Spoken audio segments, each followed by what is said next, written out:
Well, here we are. It's Friday. John and Maria's circus is on, and we were kicking around what to talk about, and we were having a little trouble landing on a one thing.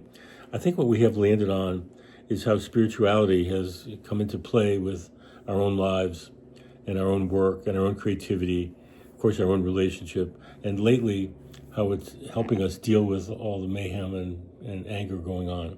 Does that sound right to you, Maria? That does. I think that's really well put, John. Oh, well, thank you. It's very concise. Well, thank you. I'm not usually concise.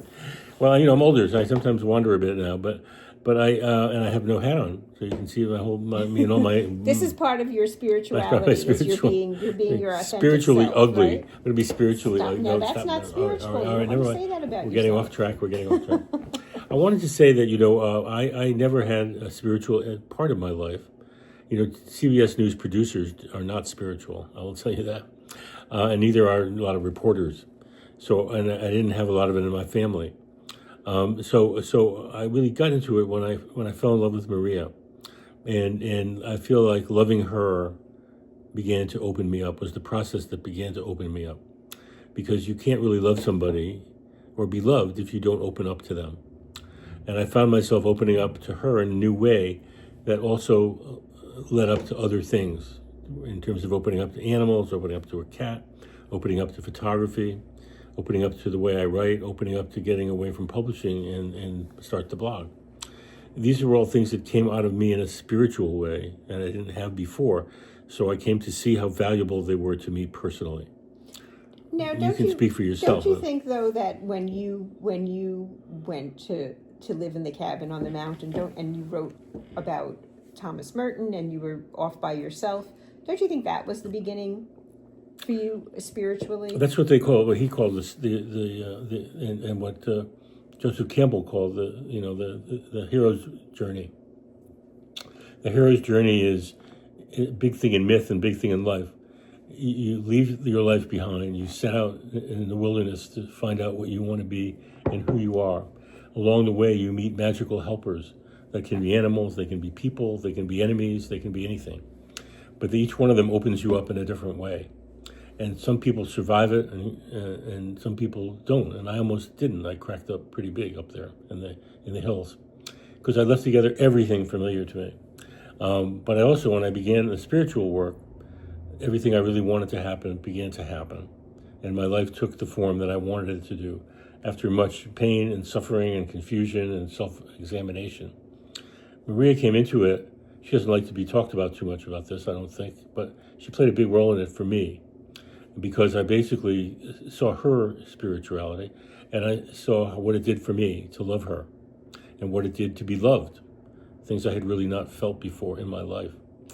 So these things have brought us to this point where I think that's helping me to deal with the turmoil going on outside. I think Maria can speak for herself about that, but I Well, you're saying that the spirituality that you have learned up to this point and that you are continuing to learn is helping you to deal with the anger and the conflict that's going on in the country right now. That's right. And some people I'm close to are very upset with me because I'm taking this path of not joining into the fray, of not hating anybody, and I've taken a vow to be loving when they're hateful and to be truthful when they lie. That's how I react to it. And to do good work when I can, as with the pantry and all, and wherever I can. And that's given me a purpose for life that grounds me. And it came from a spiritual search. It just did. And I think my friends who don't have that spiritual are having a harder time of it. And the country's having a harder time of it. You don't see a spiritual line anywhere in what's going on the outside. So I have to do it on the inside. But I'm going to do it. I'm not going to be a hater, and I'm not going to spend the rest of my life freaking out. That's how I feel. I feel like I don't want to allow this one person and what they're doing alter my life so much and get to me in a way that I think it, for me, I think it goes back to it's very personal, and it goes back to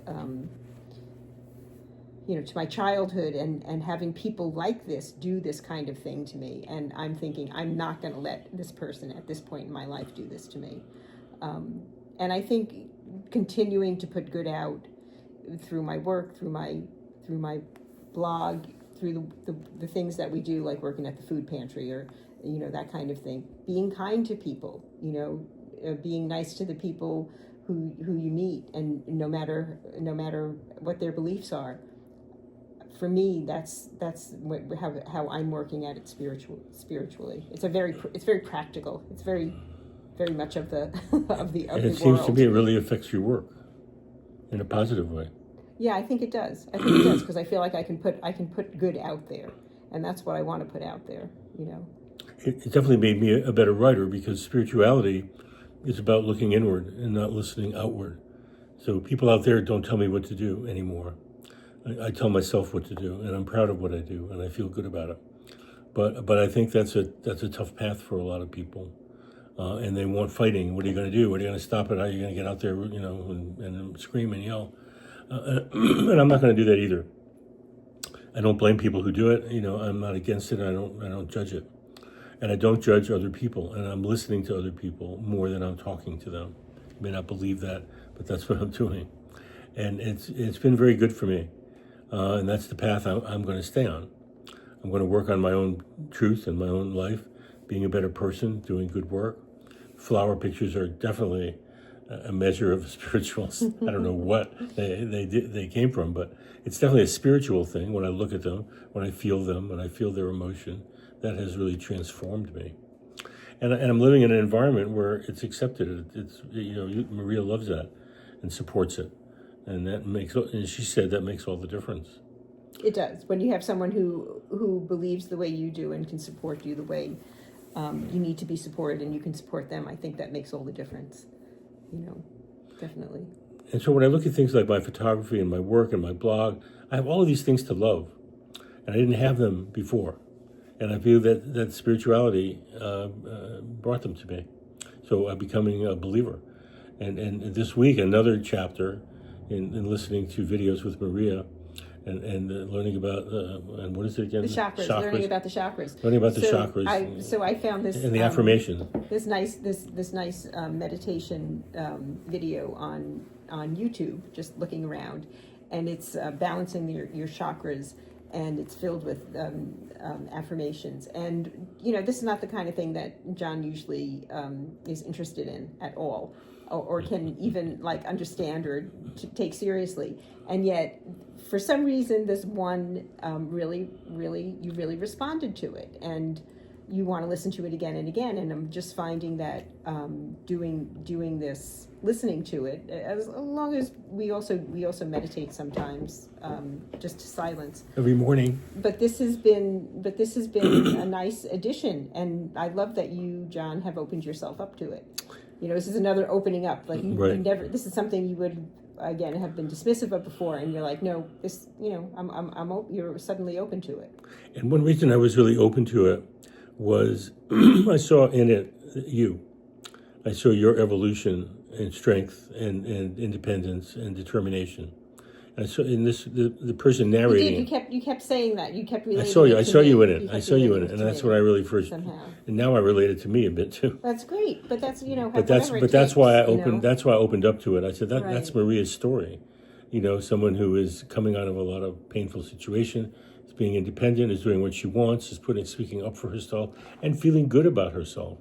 And that's what's happened to me too. And so then you can see it in yourself. I can see it in myself. That's the really lovely part, because you can see it in That's yourself right. too, That's right. right? So anyway, that's probably when we should stop. No, I think so. On I a think good we note. should probably. So we really enjoy this, and we're really going to work at it. And so we'll see you again next Friday. Next Friday. Although we have a habit of popping in during the week, every now and then, and that'll probably happen because we like to think and we like to talk. So anyway, have a great next time weekend. we come up with something good. Yeah, every morning we come out of bed. That would be a great video. We do. We have great conversations every morning. So, okay, you have a great weekend. Stay warm, stay hopeful, and we'll see you next week. And thank you so much for listening to us. We really appreciate it. Yeah, thanks for being there. Thanks Bye, for being everyone. there. Bye-bye.